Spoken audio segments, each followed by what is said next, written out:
Indonesia Pakistan को palm oil फौरी फ्राहम करेगा। खुर्दनी तेल के 10 बहरी जहाज आइंदा 2 हफ्ते में पाकिस्तान पहुंचेंगे। 30,000 मैट्रिक टन खुर्दनी तेल का पहला बहरी जहाज आज पाकिस्तान रवाना होगा। वज़ीर आज़म की 10 जून को इंडोनेशियन सदर से टेलीफोन पर गुफ्तगू हुई थी। वज़ीर आज़म शहबाज शरीफ की हिदायत पर पाकिस्तानी वफ्द ने इंडोनेशिया का दौरा किया। वफ्द ने इंडोनेशिया की वजारत तिजारत से कामयाब मुज़ाकरात किए हैं। यासिर मलिक हमारे साथ मौजूद हैं। यासिर, क्या मुज़ाकरात हुए?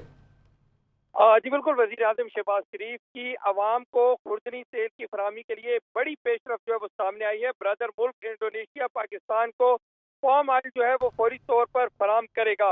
वज़ीर आज़म शहबाज शरीफ की 10 जून को इंडोनेशिया के सदर जोको विदोदो से टेलीफोन पर गुफ्तगू हुई थी।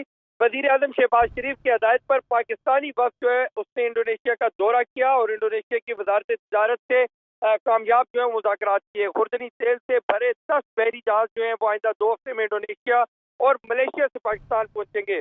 इंडोनेशिया से कुल 2.5 लाख मैट्रिक टन खुर्दनी तेल जो है वो पाकिस्तान को फराहम किया जा रहा है। वज़ीर आज़म शहबाज शरीफ की हदायत पर वज़ीर सनअत व पैदावार सैयद मुर्तज़ा महमूद ने इंडोनेशिया के हम मनसब से मामलात जो है वो तय कर लिए हैं।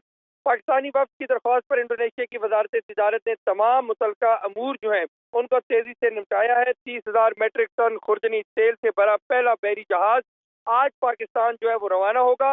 इंडोनेशिया का दौरा करने वाले वक्त में पाकिस्तानी विनासी मैन्युफैक्चरर एसोसिएशन के चेयरमैन तारिक उल्लाह सूफी और तंजीम के रुकन रशीद जान मोहम्मद जमाली भी शामिल थे। जी ठीक है, बहुत शुक्रिया यासिर आपका।